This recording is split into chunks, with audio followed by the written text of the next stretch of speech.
All right. Welcome to another episode of What's Your Story? And who do we have here with us today? Young Aries in the cut.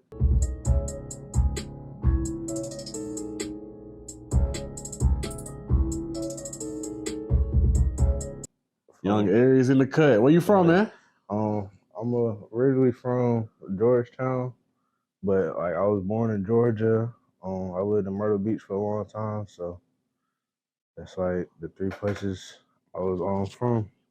All right. For, So I'm gonna explain to everybody why we brought you on the platform. Okay. You're a producer. Mm-hmm. I know you from a mutual friend, For of course, but you, I hear a name, in the music scene around here. Uh-huh. You're a very well-known producer, and I just thought you would have a good story about, how it is being a producer, being that you're not a rapper. I know everybody usually wants to be the rapper all the time. That's a fact. So I just kind of wanted to give some insight to help other people who may want to, do what you're doing, so you can give them the real on how it really is. You know what I'm saying? For sure. I appreciate you for having me, my guy. Hey, I appreciate you giving us your time, man. Seriously, though, for real. All right. So, first question. Okay. What song made you want to pursue music in a production, the production realm?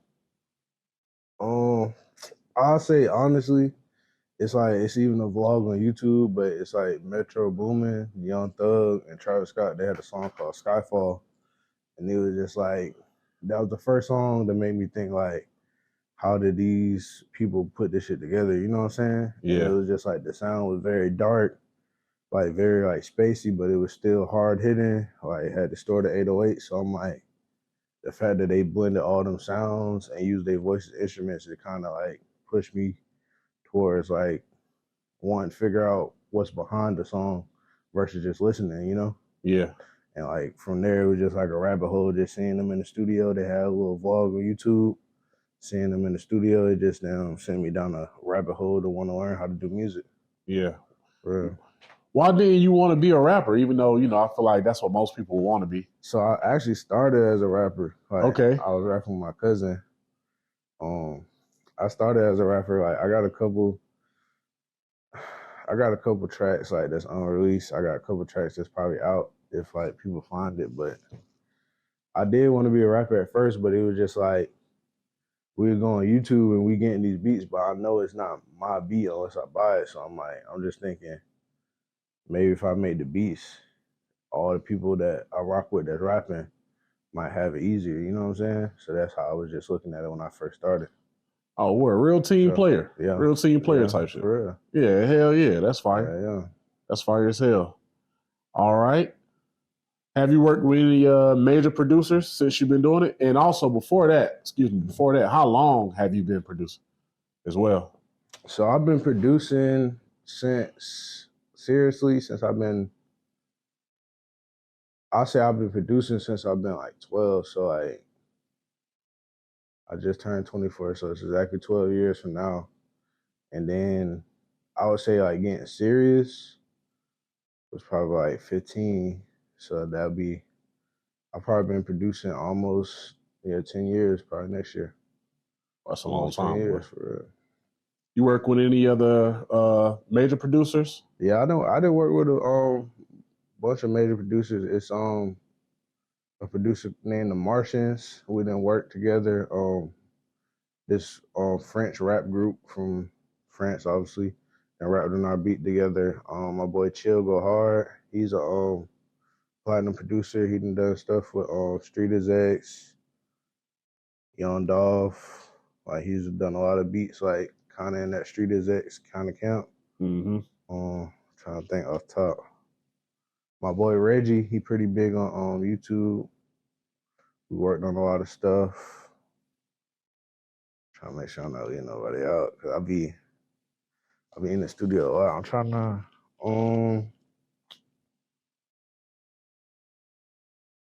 as far as major producer though, I think that's about it. My boy Chill Go Hard, The Martians. Oh, I collab with Fuse 808 Mafia too. He the vice president of 808 Mafia, so that's why. That was like one of my very first collabs. I paid bro for the collab and everything. He was super cool though. He helped me down, push the beat and everything. Oh, that's why. Yeah. I almost forgot about that one. So you being a producer, what are some producers you look up to? I know you said Travis earlier. Yeah. And who else you said? Travis, Metro, Thug, and Metro. Yeah. But besides those two, what are some more people? So I would say Metro, Pierre, Jetson. I rock with Jetson. Zaytoven for sure. Southside. I like Weezy too. Like he's one of my new producers. Like I feel like he been kind of solidifying his stamp in the game. Those are like my favorites. You know what I'm saying? That I draw inspiration from. Like when it's making every beat a hit. That's why I try to go for like that bounce. Yeah. And it's like a mixture of those people that inspired like my sound. Gotcha. For real. So what's your creative process when you're making a beat? Really, it kind of varies. Like nowadays, I use like a lot of loops just because I get sent a lot of loops. Like a lot of producers from overseas, and they send me like a lot of loops. And it's like due to my time, I don't really have like time problems, but I record, engineer as well. So it's just like it kind of helps speed up the process. But I know how to play. I don't care about like getting on the MIDI. It's kind of like a lot of producers, like if you don't cook up your melodies, you're not a real producer. But I kind of look at it both ways. It's just however you feeling that day. So like once I get the loop or cook up a melody, I just start from there, open up my laptop, pull up the drums. But I prefer making beats in the studio though, like opposed to like cooking up at home or like in the headphones. What's the I'm about to say, what's the difference? In your opinion, what's the difference between? It's like more of a feeling, and then it gives you a feeling like you can just go to the next one versus like if you're doing a Bluetooth speaker at home, it's kind of like you got to perfect this beat. I feel like sometimes, and it's like in the studio, a lot of things sound better in the studio, like even songs. So it's just like I can kind of cook up. It might not be finished, but I feel comfortable going to the next one because it's like I got the sound I wanted, and I can hear it right then and there. Gotcha. Gotcha. So the environment makes a big difference. Yeah, I think it makes a big difference of like the type of beats you make too. Yeah. So what's the biggest placement that you've had on one of your beats so far? I definitely have to say the placement I got with Gucci. I'm trying to double check though, I got a lot of stuff coming soon, but I'll say the biggest song would have to be the song I did with Gucci. It's a song by Patman Jet. He got a feature from Gucci, and then he got a beat from me. So I'll say that's the biggest song like that I've been a part of on the producer side. Yeah. And explain to the people also how do placements work so you guys can get credit for your beats and stuff. How does that whole process work? So like it really just depends on the primary artist. So like you might have a feature that has a placement on it, or you might get it directly from a major artist, but it's really just depending on the artist and their label situation.